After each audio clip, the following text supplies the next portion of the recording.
Behind the scenes on site today in Hackney with Starbass, who is trying to put on indoor-outdoor events to provide opportunity for up-and-coming DJs and MCs of the drum and bass scene of variable ages as young as 13, in unusual locations like today under the flyover in Hackney Marsh. The problem is, it's seen as illegal and without permission.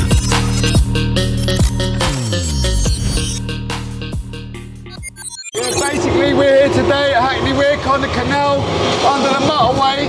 We've got a few DJs coming down to represent Starbass in our venture for recognition for our younger generation and to add more creativity and opportunity in a deprived world, should we say.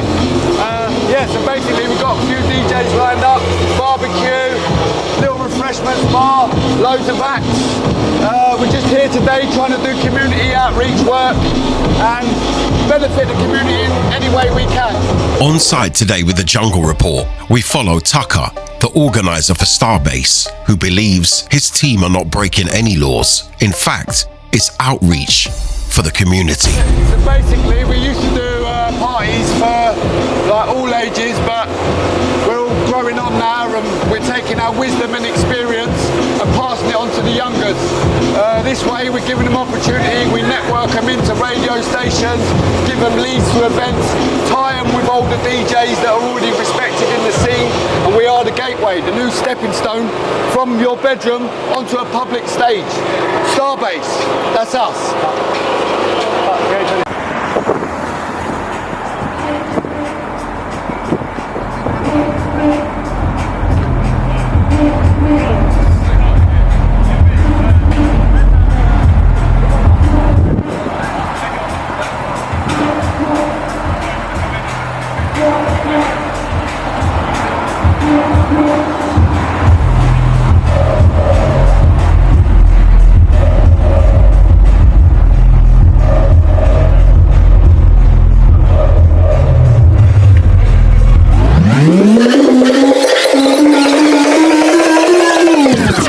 So before the party gets started, what the guys have to do is to enter the location where they have already set out to what they're going to do, is have a party, have a good time. The sun's shining, it's a nice day today. How will it progress from how it was being inside the warehouse and actually outside this time for the underground rave scene? We're about to discover and go deeper into the underground rave scene, how it's set up, and along this journey within this documentary, you will find out the ins and outs because nobody's hiding around here. They are setting the pace, as you can see, but there's a lot going on.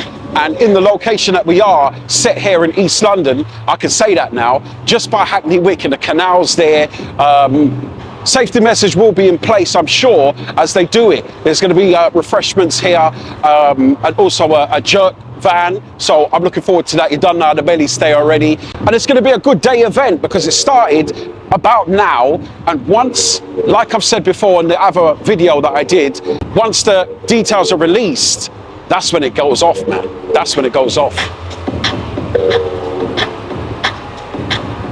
Let's find out what happens later. Stay tuned right here. Like, subscribe, comment and share. This is a world exclusive into the underground rave scene right now with Starbass at the feature. Basically just over concerned about a UME that might be happening. I said no, it's just my birthday. It's not an unlicensed music event because we don't need a license to play recorded music that we've created ourselves. We're not selling alcohol, so you don't need a license. You can play music to up to 500 people during the hours of 8 PM and 11 PM at night. Our event starts at 2 and it finishes at 10, so we're complying within the legal laws. We can't be caused for a nuisance or called a nuisance because a nuisance, in order to take place, needs to happen over a course of 48 hours. We're only here for 6. So that's it. They can't really do much. We are well within our right to do what we're doing, and they may try to get ignorant and police will come. I'll just talk to them and make a deal and see how far we get. That's all we can do for the moment.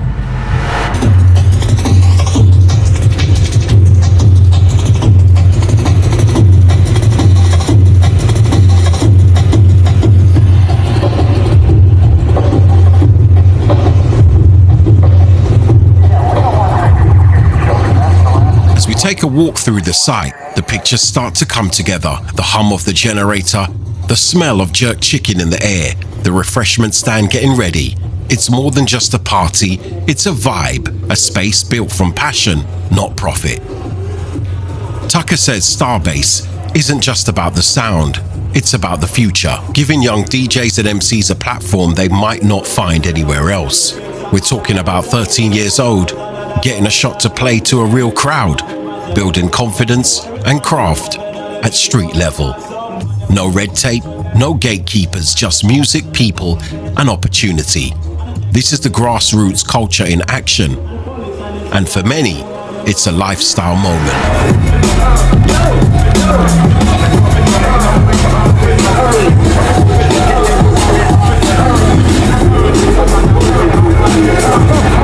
I'm 30. What? And what's your name? George J. Sounds. George J. Sounds. Okay, J Sounds. And you are? My mum, I'm Helen. Hello, Mom. Hi. So, what was you doing today? Tell me. Oh, so I was DJing. Yeah? Yeah. We've got some sharp pics of you up there. How long have you been DJing for?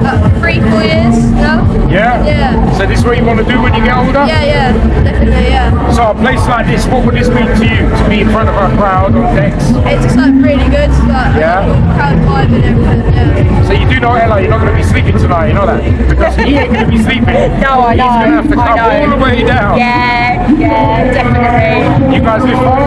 Watford. Excellent. So you got to get one of those bikes to get home. Burn off some of that energy. But we're not going to keep you. Lovely to meet you guys. And you. Thank you for coming.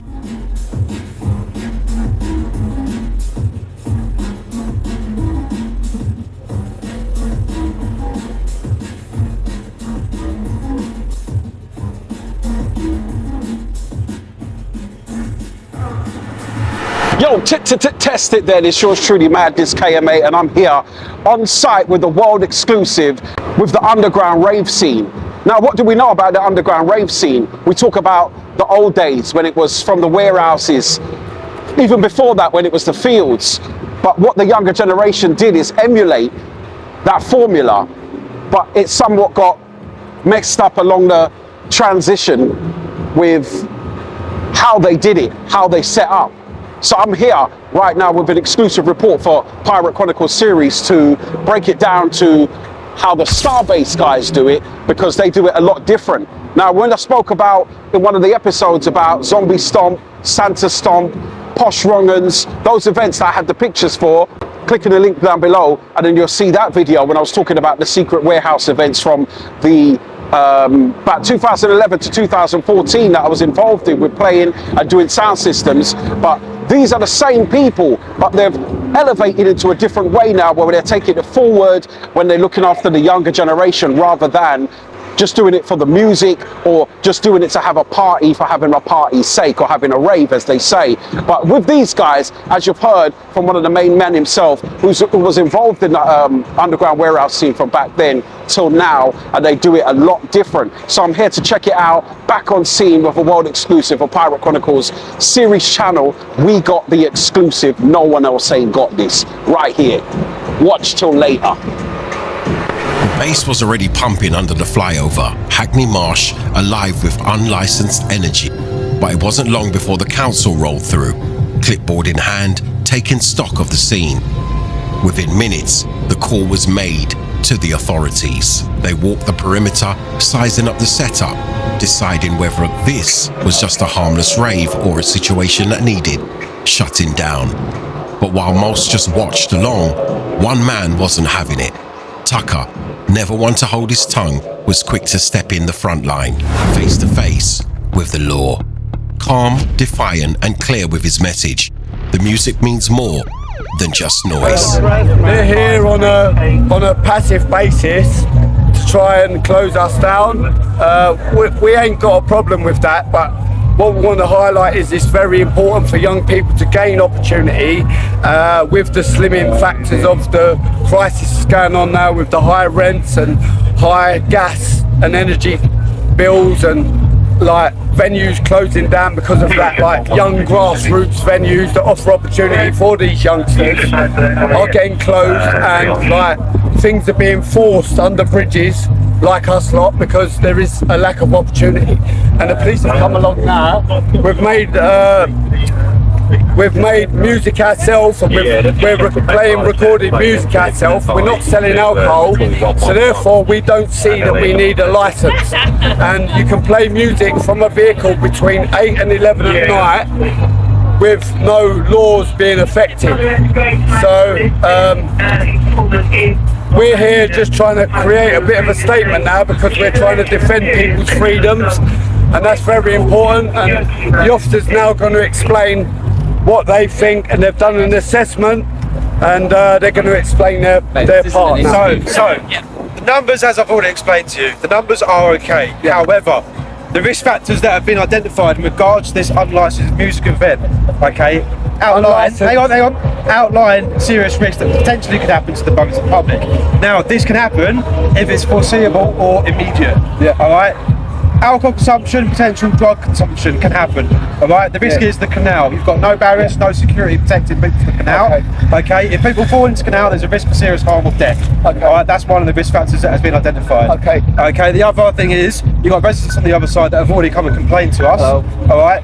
And they don't like the noise, they want it shut down. Okay, because it's disrupting their life. We can turn it down. Okay. Is there a the other risk factors is when I came to you earlier and you said, oh, I've got first aiders here. And first aid stuff there. I said, where is it? And you refused to show me where it was. No, I didn't refuse. You did refuse. That's all on camera. No, don't start lying. That is all on camera. Now coming and listen, that is all on camera. You've lied. We do have first aid, and I am a qualified first aider. Okay. Again, you lied to me in regards to that. I just said the van weren't here, and I won't show you. Okay, yeah, you won't be able to show me, okay? So I need to take that into account, that there is one, alright, unless you show me one. However, the risk is too much, alright? The environmental health officer who's come down has agreed that it needs to be closed down. Is that the environmental health He, again, has agreed it needs to be closed down. Can we see him? Okay. He is obviously going to be serving stuff on you, okay, if it does not get shut down. Hang on. Stop trying to interrupt. Okay, there is now a section 35 dispersal in play. Okay, so that means it has to be disbanded. Alright, due to the risk factors that I've outlined to you, the other risk factor is obviously boats. If people start coming on boats, there's risk that drunk people fall off boats, go into the canal, there's a risk to life. We're very aware of that, and we do have first aiders in place. It doesn't matter if you have first aiders in place, the risk factors are still there. No security, no barriers protecting the public. We have this internal security, and everyone's a community here, and we're all safe. Where is this internal anyone security? You can ask. They're all security. We're all manning it ourselves. It's a community. Again, they're not official security, are they? Okay. Yeah. So therefore, there's no security. Okay. No, unfortunately, we're all secure in our own environment. No. It doesn't happen like that, does it? I'm not. I'm outlining the policy and the guidelines that have been set in so place. we're getting Section 5. At the minute, Section 35 dispersal's gone in. And why has that been put in under what? Because the antisocial behaviour and the health and safety risks. Listen, the health and safety risks that I've outlined. Yeah, I've already spoken to him. Alright then, I thought you wanted to speak to him again. Yeah, and we had an agreement earlier. He did say to me, agreed that it needs to be shut down. Also on camera, he said to me, me and you are going to become buddies. Yeah. I said to him, we're only here for a short time, not a long time. Doesn't go any further. A nuisance takes place after 48 hours. We're here for 6 hours. It doesn't mean that. You're going to make the request and turn the music off. Yeah.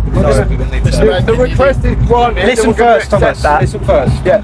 So, Atkin, you're in breach of the public space protection order that's been placed by the council in Hackney, section 67. Yeah, and why has that been put in place? Because of unlicensed music events. Okay, why do I need a license to play music I've recorded myself and I'm not selling alcohol?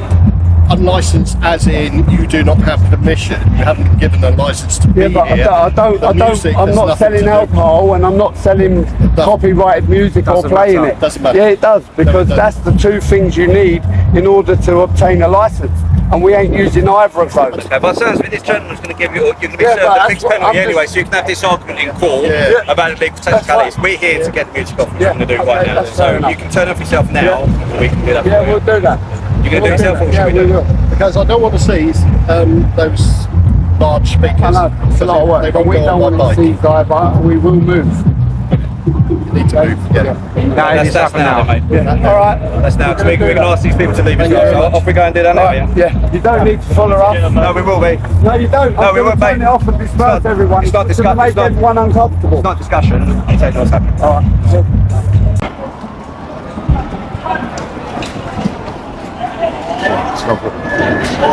Sorry, officers.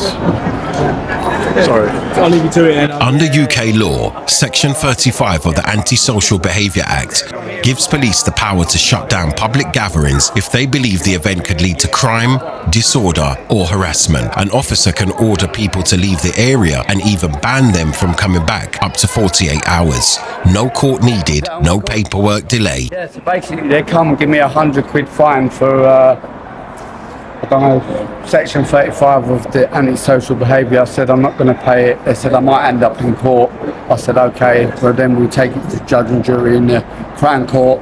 And would that be in the public interest to spend all that money for £100 fine to take me to court? I mean, what's the end result of this? £100 fine. I've not even committed a crime. They're putting £100 fine on me, and I won't be paying it.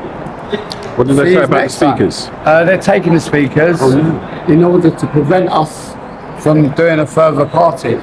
But we do have an armoury of speakers, and it won't stop us.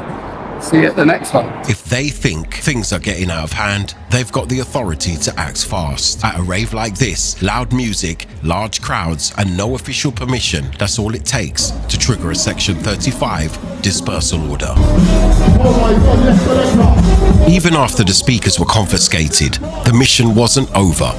The Starbass trailer found a new spot, set up once again, and before long the message was back in the air. And so was the music. One by one the ravers returned, drawn in by the call of freedom, soundtracking a spontaneous rebellion in broad daylight to nightfall. But it raises a bigger question. Should crews like Tucker and Starbass have more accessible routes to put on legal events, especially when their goal isn't for profit, but community, culture and connection? On one hand, rules are there for a reason. On the other, the culture was born from spaces like this, raw, real and unfiltered. So where's the line? Let us know what your thoughts are. Has the system made it too hard to rave legally? Or is it just the price of keeping the peace? Drop your thoughts in the comment section below. This is yours truly, Madness KMA, on the Jungle Report.